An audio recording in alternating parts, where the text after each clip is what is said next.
So, what's up mga lods, no? So, ngayon mga lods is nandito tayo sa ilog dahil kakatapos lang natin nagpalipad kanina mga lods. So, dito tayo, yan. Kumukuha tayo ng tawag nito mga lods, suso. So, matagal na ako nakatikim ito mga lods, no? Mga siguro almost 20 years na siguro kung hindi nakakain ng ganito mga lods. So, may nakita ko dito mga lods, marami palang suso. So, yun. Nag-request ako ng suso. So, sabi nila, napakarami daw. So, yan, no. Pinagkuha namin yung mga suso dito. Yan. So, while kumukuha kami ng suso dito mga boys, dito na rin yung mga insan ko. Yan. So, dito mga lods,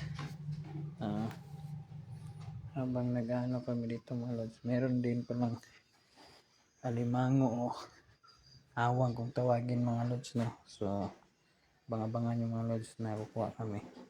So, yun mga lods. So, dito mga lods, yan yung mga insan ko mga lods na kukuha ng mga alimango. Ayan. So, nakuha na kami ng isa.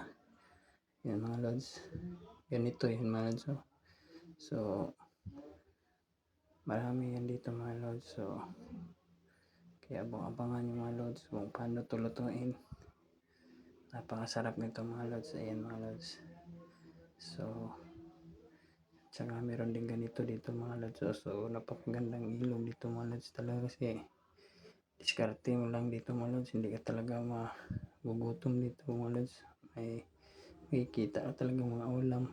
Ayan yung isa kong pamangkin mga lods. So, nasa butas na yung mga lods. Yan yung may mga alimango dyan. Tsaka, tapos abangan nyo lang mga lods dito mga lods. Kasi, yan may nakita kami parang uod mga lods. So, pag mag-ano daw ito mga lods, caterpillar daw to pag umano na nabiyak.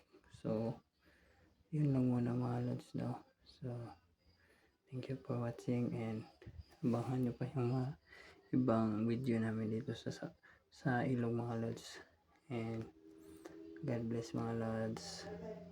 See you next my video.